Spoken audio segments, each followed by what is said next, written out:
Meus irmãos, logo que eu estava saindo da minha infância, a minha mãe me colocou no curso, no catecismo. Todo mundo já ouviu falar do catecismo? E eu sempre fui muito chato. Sempre fui bastante chato.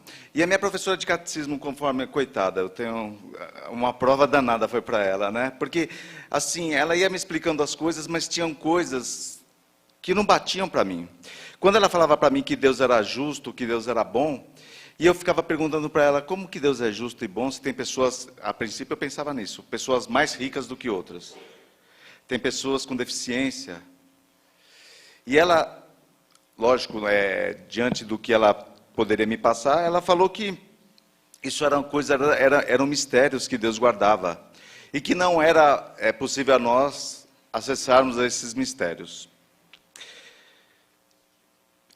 Era uma pessoa fantástica, eu conheço ela até hoje, e o padre lá da paróquia também era muito legal, só que eu conhecia a doutrina espírita.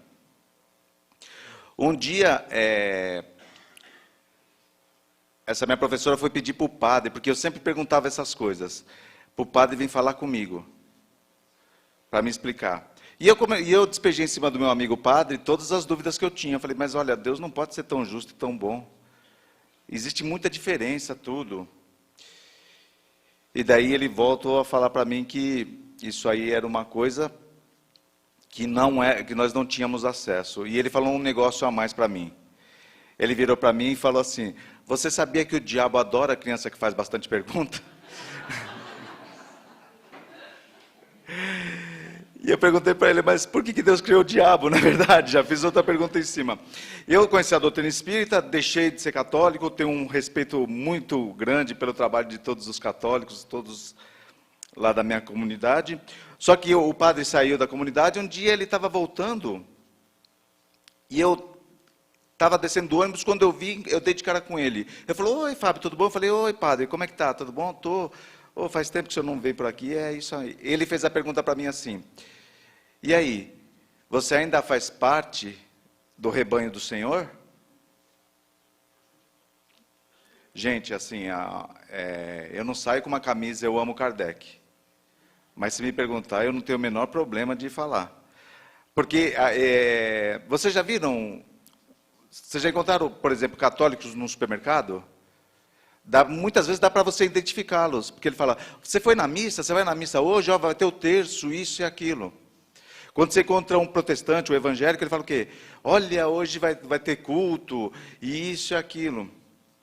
Um dia eu estava no supermercado, veio um sujeito lá do centro que eu frequento, falou, e aí, Fábio? Eu falei, opa, tudo bom? Beleza. E aí, você vai lá hoje? Falei, lá onde? Lá.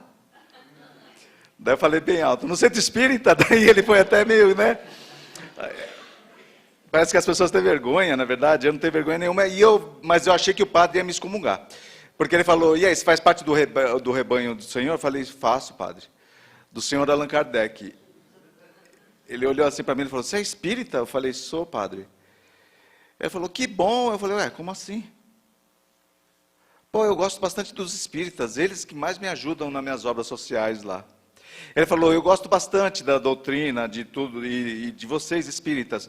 Só que tem um negócio que eu não consigo admitir, esses negócios que vocês inventaram de reencarnação. Infelizmente, meu amigo padre está errado. Na questão número 27 do Livro dos Espíritos, os Espíritos falam que Deus criou dois princípios, o princípio espiritual e o princípio material. E que a manipulação do princípio espiritual sobre o princípio material faria com que nós, elementos espirituais e individualizados, evoluiríamos. Quando eu tinha mais ou menos 18 anos, a minha mãe falou assim para mim, olha, Fábio, a vida passa tão depressa, mas naquela época parecia que não passava. Então, eu trouxe um filme aqui para a gente dar uma olhadinha. Vamos ver como é mais ou menos o resumo da nossa vida.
Passa rápido a nossa encarnação, gente. Como é que a gente vai conseguir, na verdade, numa encarnação só, adquirir todo o aprendizado que é necessário para que nós possamos chegar a ser espíritos puros? E a reencarnação, ao contrário do que meu amigo padre falava, ela é uma coisa que é uma das mais antigas doutrinas que se tem em notícia. Se a gente for ver, na Índia, desde a remotíssima antiguidade de que dão notícia os Vedas, que são os escritos mais antigos da humanidade, e o Bhagavad Gita é do século IV a.C. No Antigo Egito, eles acreditavam que o espírito voltaria, tanto que eles mumificavam os seus faraós. Eles acreditavam que o espírito voltaria, mas não sabia de que jeito. Alguns acreditavam que voltaria para o mesmo corpo. Na Pérsia já se falava da transmigração das almas. E a história religiosa grego-romana sempre defendeu a crença na reencarnação. Pitágoras, Sócrates, Heródoto de Alicarnasso. Então, a crença na reencarnação, na doutrina da reencarnação, ela é bem antiga. Só que eles não sabiam direito como isso se dava. Eles acreditavam numa coisa chamada metempsicose. Todo mundo já ouviu falar? Metempsicose é o termo genérico para a transmigração da alma de um corpo para outro, seja este do mesmo tipo de ser vivo ou não. Então eles acreditavam o quê? Que nessa encarnação podia estar na forma de ser humano e numa outra encarnação poderia vir como um bambu, como uma samambaia, como uma barata, como um rato, como um camelo. Certo? Isso pode parecer engraçado, gente, mas lá na Índia faz com que eles preservem bastante o meio ambiente. Porque antes deles derrubarem uma árvore, eles estão achando que está matando o vô deles. É estranho, né? A gente achar. Eles têm tanto esse culto que eles têm até templos para determinados animais. Vocês já sabiam disso? Lá na Índia? Por exemplo, esse é um templo para o deus rato. Essa mulher provavelmente estava vindo conversar com a tia dela, ou a bisavó dela, não é verdade? Ela estava lá, está vendo? Ó? Os ratos, eles dão comida para os ratos ficam à vontade. Não só rato, mas macaco e outros bichos, não é verdade? Esses aqui deviam, a encarnação anterior, acho que eles estavam lá na Praia Grande, não é verdade, gente? Que eles estão comendo uma farofa, né, com frango, não é verdade?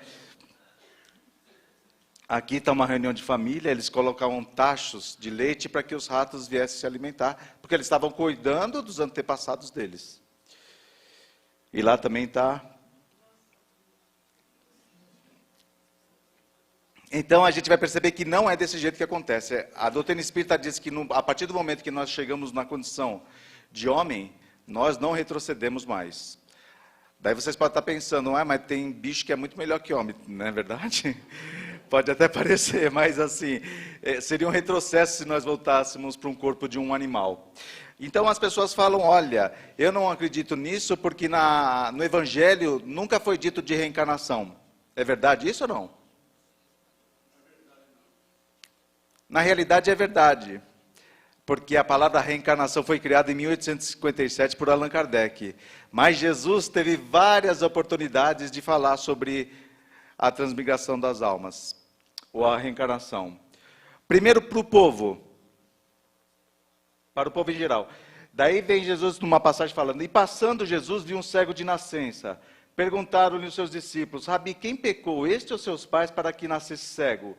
Respondeu Jesus, nem ele pecou, nem seus pais, mas foi para que nele se manifestassem as obras de Deus. Vocês têm vergonha de falar sim ou não? Pode perguntar para vocês? Onde que está o conceito de reencarnação nessa passagem, gente? Isso, como é o nome da senhora? A dona Aracília? Araci, a dona Araci falou, e é verdade. Olha, se o sujeito era cego de nascença, como que ele poderia ter pecado antes, gente? É uma boa pergunta? Então o povo acreditava nisso também. Outra passagem, para o povo em geral ainda. Jesus chega, está vindo de Cesareia de Filipe, e ele fala assim, olha, quem dizem os homens que é o Filho do Homem? E eles responderam, uns que é João Batista, outros que é Elias, e outros que é Jeremias ou algum dos profetas. Então, Jesus, quando voltava da Cesareia de Filipe, vira para os apóstolos e fala, o que o pessoal aí está achando que eu sou? E eles falaram, olha, um diz que é João Batista, outro que é Elias, outro que é Jeremias ou algum dos profetas. Ora, esses profetas citados, eles tinham vivido séculos antes de Jesus. Como que eles poderiam achar que Jesus era um deles se não fosse através da reencarnação, gente? O único que Jesus... Olha, uma coisa, deixar bem clara, Jesus só encarnou no nosso planeta, tá? Ele não reencarnou. Quando o nosso sistema solar foi criado, Jesus já era um espírito puro. Mas o único que Jesus não poderia ser aqui, quem que era? João Batista, porque ele era contemporâneo, era primo de Jesus, não é verdade? Só não podia ser esse, mas poderia ter sido outros, tá? Vocês estão entendendo? Mais dúvidas, está tudo no capítulo 4 do Evangelho segundo o Espiritismo, tá bom? Então, para os intelectuais, havia um homem dentre os fariseus, por nome de Nicodemos, senador dos judeus. Este, uma noite, foi buscar Jesus e disse-lhes, Rabi, sabemos que és mestre vindo da parte de Deus, porque ninguém pode fazer esses milagres que tu fazes, se Deus não estiver com ele. E Jesus fala, na verdade te digo que não pode ver o reino de Deus, senão aquele que nascer de novo. E Nicodemos lhe disse, como pode um homem nascer sendo velho? Porventura pode entrar no ventre de sua mãe e nascer outra vez? Percebam, Nicodemos entendeu o que Jesus falou. Algumas doutrinas falam que Jesus estava falando de batismo aí. Mas não é de batismo. E daí Jesus fala, em verdade te digo que quem não nascer da água e do Espírito, não poderá entrar no reino de Deus. O que é nascido da carne é carne, o que é nascido do Espírito é Espírito. Não te maravilhes de eu te dizer, importa-vos nascer de novo.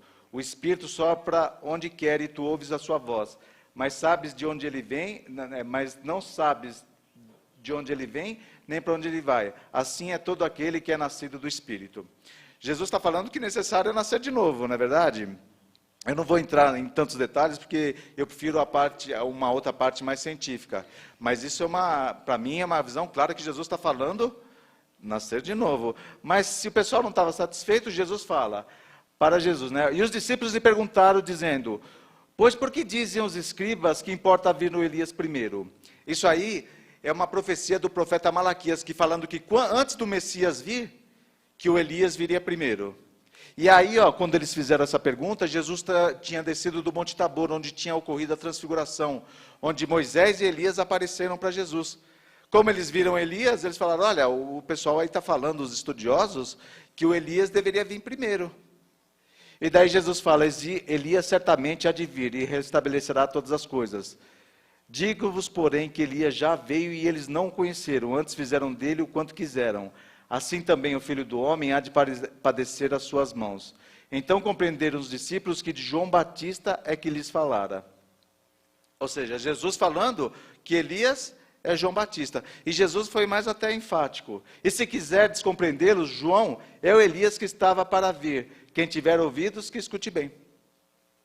Alguém tem mais dúvida aí ou não?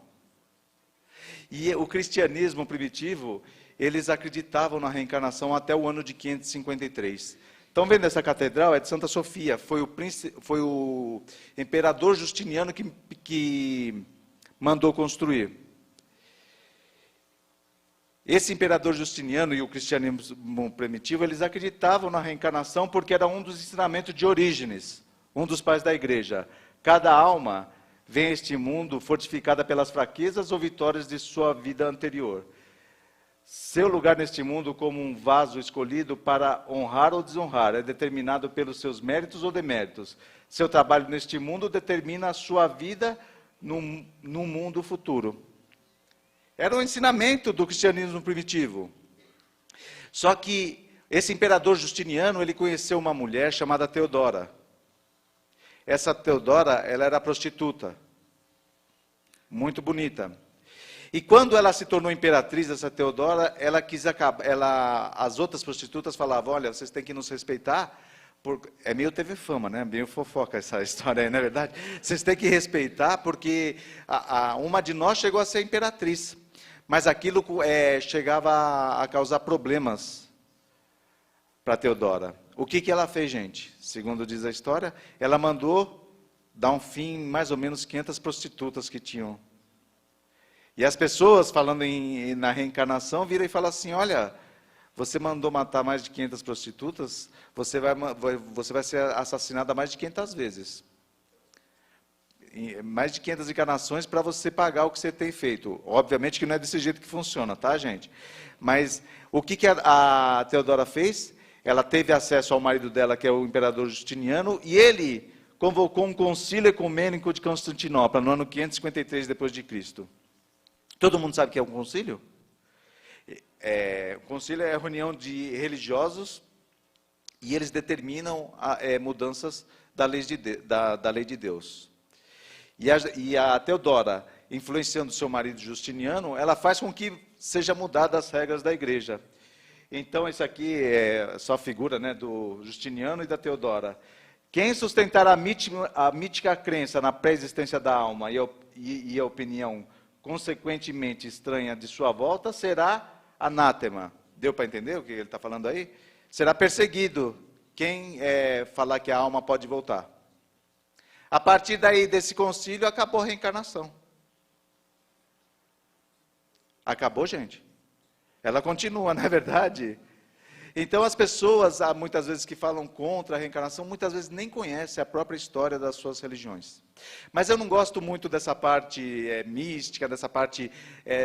eu gosto do evangelho e tudo, mas eu prefiro a parte científica. Porque evidências científicas mostram que a reencarnação existe. As principais evidências científicas da reencarnação são... Primeiro, gênios precoces. São crianças prodígios que, desde a mais tenra idade, mostram possuir conhecimentos de tal ordem a respeito de temas os mais diversos, que seria impossível explicá-lo sem a certeza de que viveram antes. Kardec, examinando a questão, pergunta aos benfeitores como entender esse fenômeno, na questão 219. E eles dizem, lembrança do passado, recordação anterior. Vocês conhecem criança prodígio? Já ouviram falar? Alguém poderia me citar uma? Quem?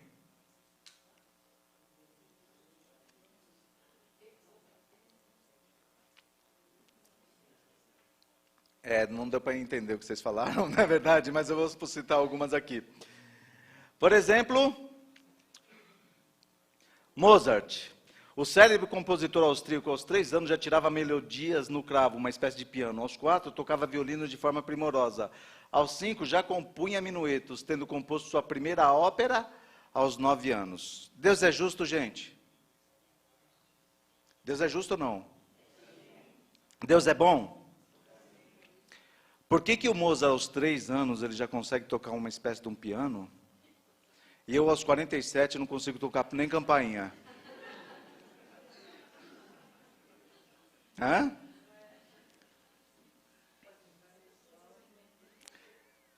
Se nós tivéssemos uma só vida, é complicado, né? Eu podia chegar para Deus, eu falei, poxa, Deus, eu queria tocar pelo menos um pandeiro, o senhor não fez nada, nem isso aí. Pascal, já ouviram falar dele? O célebre matemático, aos 13 anos, já dominava a matemática e a geometria. 13 anos, gente. 13 anos eu estava decorando a tabuada do 2 ainda, não é verdade? Essa menininha veio para o Brasil, Gianella De Marco. E olha que a imprensa falava dela. Com apenas 5 anos de idade, sua precocidade e genialidade eram definidos pela imprensa mundial. Assim consta no programa de concerto da Orquestra Sinfônica de Ribeirão Preto, do dia 14 de julho de 1950, Gianella é uma garotinha de 5 anos apenas, que comanda uma orquestra e dela obtém efeitos que, por vezes, pretensiosos diretores bracejando como epileptoides não obtêm. Dirigiu a Orquestra Sinfônica de Roma como gente grande e triunfou plenamente. O que ultrapassa os limites comuns do que é humano é que uma criaturinha que apenas teve tempo para aprender a falar dirige uma orquestra sinfônica importantíssima e com absoluta precisão em obras com envergadura como sejam as de Mozart, Rossini, Grieg e Wagner, desde nada menos que a abertura do Tannhaus, imprensa da Itália romana. Vocês entenderam o que aconteceu aqui? Uma menina de 5 anos, ela começou a reger uma orquestra. E dizem que quando ela veio em Ribeirão Preto, uma orquestra formada só de maestros, um maestro, ela sabia de cabeça. E um maestro errou de propósito, só para ver se ninguém acreditava, né? Ela mandou parar o ensaio e virou para ele, o senhor, por favor, não erre de novo. Porque se o senhor errar, eu sou obrigado a substituí-lo. Ainda toma uma esfregada, né? Eu não tenho filme da Janela, não é verdade? Tenho, da época, os jornais, mas tem desse menininho aqui, ó.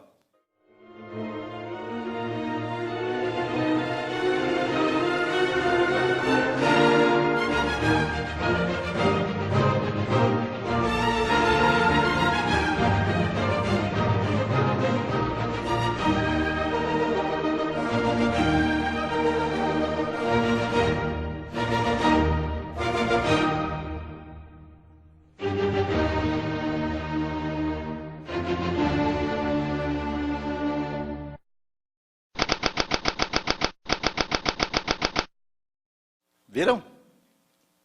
Ainda bem que agora, hoje em dia, a gente tem alguns filmes, né, para colocar. Agora, alguém tem lápis e caneta aí? Porque vocês vão me chamar de mentiroso, então eu vou falar para vocês jogar esse rapaz aqui, ó, lá no Wikipédia, joga no Google ou qualquer coisa parecida. Kim Young-yang, já ouviram falar desse sujeito? Então, esse sujeito nasceu na Coreia e, aos 6 meses de vida, ele começou a falar. Eu fico imaginando a mãe dele no colo dele, não é verdade? E ele fala, ah, mamãe, está tão bom aqui. E ela deve ter pensado o quê? Nossa, parece que ele falou. E ele falou, falei mesmo, mãe, não é verdade? Imagina a mãe caindo de costa, né? Aos 6 meses de vida, ele começa a conversar. Aos 3 anos, ele dominava idiomas como japonês, coreano, alemão e inglês. Deus é justo, gente? Deus é bom? E por que eu estou há 3 anos no The Books on the Table, My Name is Fábio, e uma criança de 3 anos é poliglota? Onde que está a explicação? Aos 4 anos, ele resolvia cálculos diferenciais e integrais. Você sabe do que é isso que está falando? Olha, isso aí é a coisa mais terrível do mundo. Para eu me formar na faculdade, eu precisei colar. Colar não, porque espírita não faz isso. Mediunicamente eu recebia, na verdade, o resultado para conseguir fazer. Senão eu não iria me formar na faculdade, porque isso é uma coisa terrível. Aos 6 anos de idade, ele é excelente poeta e pintor, gente. Se não bastasse tudo isso, ele ainda fazia poema e pintava. Aos 9 anos, é lógico, quando descobriram o potencial do menino, o governo coreano já pega o menino e já matricula na faculdade de Seul. Então, aos 9 anos, ele é doutor honoris causa em matemática espacial e cálculo diferencial. Honoris causa, ele chega ao topo onde essa matéria pode ir. E aos 12 anos, ele recebe igual título em física nuclear. Qual que é a explicação?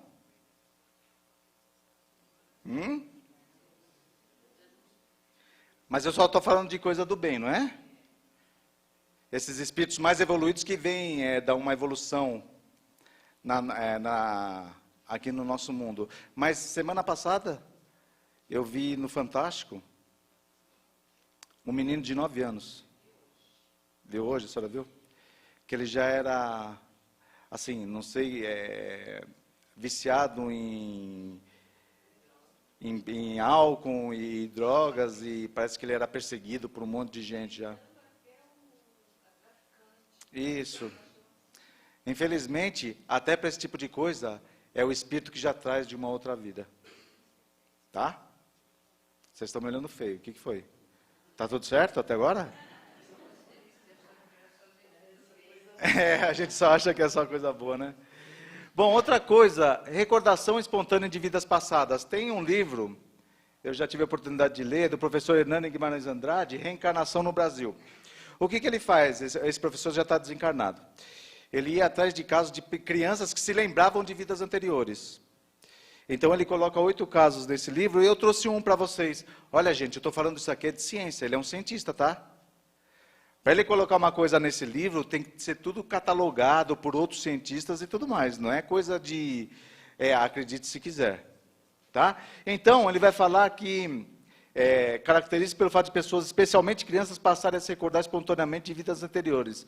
Lá no livro tem um caso do menino chamado Rogério Fernando B. de Carvalho. Esse menininho, certa feita, estava na casa dele, quando de repente ele vira para a mãe dele e fala: mãe, agora eu lembrei que eu sou um preto velho. Moleque branquinho, novinho, como pode ser um preto velho? E ele falou assim: e eu lembrei que eu curei meu pai. A mãe dele não deu muita importância a princípio, mas ele falou: não, quero ver meu irmão, quero visitar meu irmão, isso e aquilo. A mãe começou a ficar meio perturbada. Amigos, ela não eram espíritas, tá? Porque pode ser que alguma coisa que pode ter influenciado. Eles não eram espíritas. Mas amigos falaram para levá-lo até Uberaba para falar com o Chico Xavier. Só que o Chico, quando mandaram uma carta, o Chico falou: minha irmã, tem um professor aí na região que estuda esses casos. Chamaram o professor. Esse professor virou para o menino Rogério e falou: olha, onde você é? Eles moravam ou moram em Franca, não sei se mudaram. Ele falou: onde é que você morava? O professor falou para o menino. Ele falou: morava em Miramontes, que é uma cidade próxima. Ele falou: se eu te colocar no carro, você me leva até lá? Ele falou: levo. Colocou o menino no carro, o menino entra na cidade de Miramontes, e ele vai mostrando perfeitamente, sem nunca ter ido na cidade, onde ele morava. Olha, o senhor vira aqui, sobe, está lá, tudo. Olha, é naquela casa que eu moro. Reconhece o local e o irmão Manuel Jerônimo, né? Quando ele chega, ele desce do carro, ele fala assim: olha, mas aqui tinha um poço, uma cisterna. Tamparam o poço? Ninguém sabia. Quando ele entrou, daí sim, de dentro daquele casebre, foi saindo um senhor, negro de bastante idade, e ele passa por aquele senhor e fala assim para aquele senhor: oi, mano, eu vim buscar minha santa. Você não vai ganhar mais dinheiro com ela. E esse menino, ele vai até o altar que eles tinham lá, e ele atrás do altar pega a santa dele, porque ele era o que eles chamavam preto velho, curador. O professor Hernani fala com aquele outro senhor, que era o irmão dele em outra vida, e eles começam a conversar, e de repente aquele senhor começa a chorar e fala: poxa, eu não sei como que esse menino sabe disso. Só eu e meu irmão que nós sabíamos desse tipo de coisa. Só que tinha um problema. Perguntaram para ele: onde é que você morreu? E ele falou: morri aqui na minha casa. Foram atrás do atestado médico. Geralmente, esses casos de crianças, a gente vai perceber, de quem se lembram de outras vidas, que o espírito passa pouco tempo num estado de erraticidade. Nesse caso, foi mais ou menos 20, 25 anos da morte de Manuel Jerônimo até o nascimento do Rogério. Então, nesse caso, foi até publicado no livro, né, porque deu para conversar com pessoas que viveram e conheceram o Manuel Jerônimo. E lá no atestado de óbito estava dito que ele tinha morrido no hospital. Foram atrás do médico que estava encarnado ainda. E o professor Hernani falou para o médico: olha, tudo bate o que ele está nos dizendo. Só tem uma coisa: no atestado de óbito dele fala que ele morreu aqui no hospital. E ele está falando que ele morreu na casa dele. E o próprio médico falou: olha, ele morreu na casa dele mesmo. Eu só coloquei isso no atestado de óbito porque isso poderia me causar um processo se eu dispensasse ele para ele morrer na casa dele. E acreditem, aquele menino depois, ele começou a passar infusões de chás para o pessoal da vizinhança lá, e ele começou a fazer curas também. Só que, conforme o professor Hernani diz, quando ele vai entrando no estado de adolescência, parece que o espírito vai se desligando, e ele foi voltando para a personalidade mesmo, que é do Rogério. Dá para explicar uma coisa dessa, gente? Sem ser reencarnação? Bom, memórias de vidas anteriores. Inúmeros casos têm surgido de pessoas que passam a relatar vivências anteriores durante o fenômeno, hoje relativamente comum, de regressão de memória. E tem um livro de uma psicóloga chamada doutora Ellen Wambach. O que essa psicóloga ela fazia? Nunca ouviu do espiritismo, nunca ouviu falar de espiritismo nem nada. Ela hipnotizava os pacientes dela, e quando eles tinham algum trauma, ela ia até a infância, regredia a memória até a infância, porque muitas vezes tinham pessoas que tinham trauma de infância e que interferia na vida adulta. Um dia, eu não sei se ela errou na mão, ela hipnotizou muito e caiu numa outra vida. A partir daí, o que essa mulher fez? Ela pegou 1011 voluntários e ela começava a retroceder. E ia até o máximo que o espírito podia fazer. 16 anos de pesquisa. 16 anos de pesquisa para lançar a tese dela. O que ela fazia? Ela ia regredindo até o máximo e ela falava, onde que você estava? Estou no mercado persa. Ah, é? Você está no mercado persa? Sim. Como que você está vestido? Qual que é a arquitetura? O que você está comendo? Você morreu com que doença? Você tem uma moeda? O que tem de um lado da moeda? O que tem do outro lado da moeda? E as pessoas iam relatando e ela ia anotando. Depois desses 1011 casos, ela pega todas essas informações e leva para a principal universidade dos Estados Unidos de História Natural, para cruzar as informações. Acreditem, meus irmãos, 96% das informações passadas estavam corretas. E às vezes as pessoas têm um conceito meio errado de reencarnação. Ah, os pobres de hoje em dia, eles eram ricos que fizeram mal na outra vida, por isso que reencarnaram o pobre. Mas a matemática não bate, gente, porque sempre teve mais pobre do que rico no mundo. Então, da onde foi sair tanto rico ruim para reencarnar tanto pobre agora, não é verdade, gente? É óbvio que no meio deve ter algum, assim, mas não tinha tanto rico. E até aí, através de gráficos, eles demonstrado nesse livro que a grande maioria era índio, era pobre, o quê? E era escravo, justamente. Tá? Isso é ciência que eu estou falando, eu já não estou falando mais de crença, tá, gente? Tá bom? Bom, perguntas e respostas. Alguém tem alguma pergunta sobre a reencarnação? Não? Ninguém tem pergunta? Bom, então eu vou perguntar para vocês. O que é reencarnação e para que serve?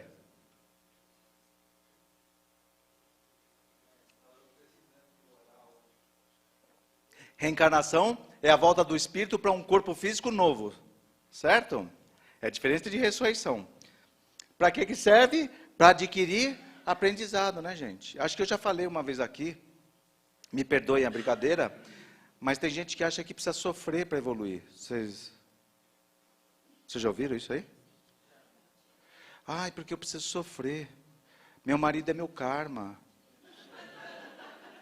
Já ouviram falar isso aí? E eu sempre falo, gente, que esse sofrimento trouxesse evolução, na câmara dos passos médios, em vez da imposição de mãos, ficaria com um porrete na mão, assim, né? A gente sentava lá e dava uma porretada na nossa cabeça, a gente saía sofrido e evoluído, né? Não acontece isso. Os problemas, com certeza, eles virão. Mas a maneira com que nós lidaremos com os problemas é que vão definir a nossa grandeza espiritual. Não é necessário sofrer. O necessário é encarar os problemas de frente. Tá? Então, para que serve? Para adquirir conhecimento. Outra coisa. Quantas reencarnações nós tivemos e quantas nós teremos? Isso. É igual um carnê de uma casa grande de imóveis, não é verdade? Os nossos erros, Deus deixa a gente ir dividindo em várias vezes, né? O problema qual que é? É que a gente, quando está pagando um carnê, a gente contrai outra dívida, não é verdade? E já tem um outro carnê para ir pagando, não é verdade? Mas um dia a gente quita com essa dívida, não é verdade? Porque a justiça de Deus está dando a oportunidade para nós adquirirmos e acabarmos com esses nossos problemas. Outra, os espíritos se reproduzem na espiritualidade?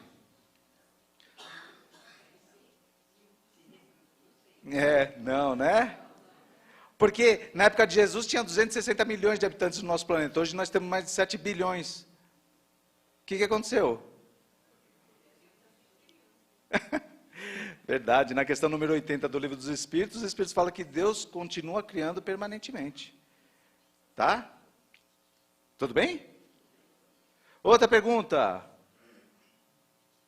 Quando nós chegarmos à perfeição, o que nós vamos fazer? A gente vai reencarnar, seremos perfeitos. O que a gente vai fazer? O quê? Não ouvi.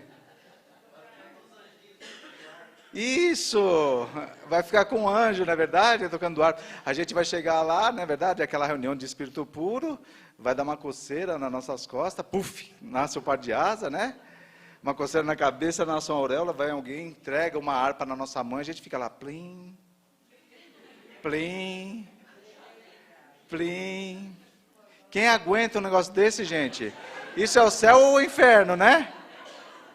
A gente, se eu estou lá, eu viro para Deus e falo, Senhor, isso!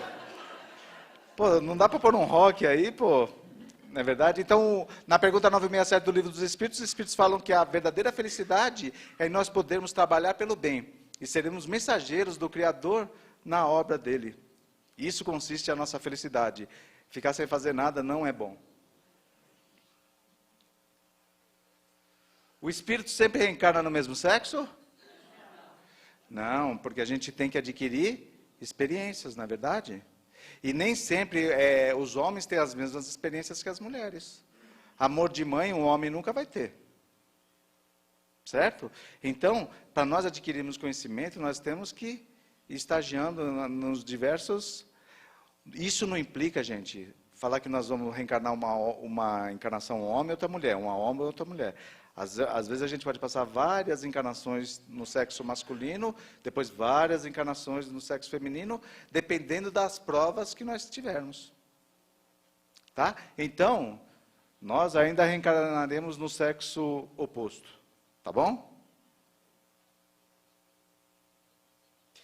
E por que nós não nos lembramos de nossas vidas passadas? Isso, misericórdia divina, não é verdade? Por que misericórdia? Gente, ó, daqui a pouco vai aparecer meu Facebook aqui, o meu contato. Se vocês quiserem, vocês podem, se quiser me adicionar lá no Facebook, eu tenho vasto material sobre reencarnação. Só vocês me adicionarem lá e eu terei o maior prazer de passar todos os estudos sobre reencarnação que eu tenho, inclusive em relação à ciência. Mas nós não nos lembramos do passado, por quê? Como que é teu nome? Marta. Vamos supor que a Marta, numa dessas nossas vidas, eu fosse um escravo muito rebelde e a Marta fosse meu... Como que chamava o pessoal que tomava conta do escravo? Capataz. Boa, Enio. Capataz. Então, como eu era um escravo muito rebelde, o que a Marta fazia? Como? Vocês conhecem ela já? Todo dia era 10 chibatadas, 10 chibatadas, 10 chibatadas. Qual que é o sentimento que vai gerar entre eu e a Marta, gente? De ódio. Então, como a doutrina espírita nos diz que nós um dia chegaremos a ser espíritos puros, não dá para um dia eu chegar a ser espírito puro e falar para vocês assim, quando vocês estiverem reunidos, olha, eu sou um espírito puro, mas tem uma tal de Marta que eu conheci numa dessas vidas aí, que se eu pego ela, eu torço o pescoço. Dá para acontecer isso? Muitas vezes a própria lei divina vai fazer o quê? Que eu e a Marta, em outras encarnações, nós nos encontremos. Muitas vezes, nós podemos até estar na mesma família, gente. Genro e nora? Genro e sogra. Mas então vamos supor que numa dessas vidas, a própria vida vai fazer com que eu tenha que aparar as arestas e perdoar a Marta. Então vamos supor que numa outra vida eu venha como mulher e eu estou grávido. É estranho, né? Falar, estou grávido, né? Daí eu estou lá na sala do parto, o médico, força, mãe, assim, né? Força, eu já tive pedra no rim, falaram que é pior que pedra no rim ainda. Se dependesse de mim, ia acabar a reencarnação. Ninguém encarnava mais. Então eu falava, força, mãe, isso e aquilo. De repente, nasceu. O médico vai lá, limpa o bebê. Se eu lembrasse das minhas vidas passadas, o que aconteceria? O médico ia vir falar assim, aqui, mãe, olha, quem está aqui. Eu faria o quê? Olha quem está aí. A Marta. Doutor, o senhor já deu 3 tapinhas nela? É porque já tem uma chibata reservada para ela, não é verdade? A gente ia conseguir, gente. Por isso que precisa desse véu do esquecimento. Para que a gente possa, e acreditem, meus irmãos, muitas vezes nem esquecendo de vidas passadas, ainda nós conseguimos de uma maneira certa, perdoar aqueles que foram nossos parentes. Como que é? Desculpa. Justamente. Na própria encarnação tem outras coisas. E as pessoas falam, mas eu esqueci o passado. Mas a gente também não lembra tudo. Hoje eu sei escrever. Mas eu não lembro a primeira vez que eu comecei a escrever. Isso não vai tirar de mim o meu conhecimento, mas eu não sei quando eu comecei a escrever, não lembro quando pegaram na minha mão para fazer escrever. Então, a reencarnação é a justiça divina. Qual é a diferença? É que a reencarnação coloca nas nossas mãos os nossos destinos.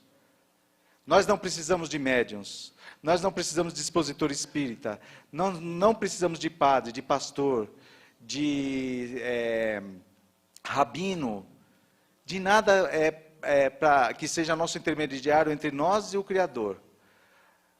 A reencarnação coloca o nosso destino nas nossas mãos. Tudo que nós fizermos agora, nós colheremos depois. Então, cabe a cada um de nós tentarmos fazer o melhor agora. E tenhamos certeza e não precisamos temer de maneira nenhuma a reencarnação. Porque se nós plantarmos bem nessa daqui, os frutos que nós iremos colher serão com certeza muito melhores. Dessa maneira a gente vai evoluindo. E um dia chegaremos a ser espíritos puros. Faremos parte do exército de Jesus. O exército do amor, da caridade e da fraternidade. Que a paz desse mestre esteja com todos nós e que ela se estenda aos nossos lares. Pelo convite, pela atenção e pela simpatia de cada um de vocês. Muito obrigado. Tenhamos todos uma ótima semana. Muito agradecido.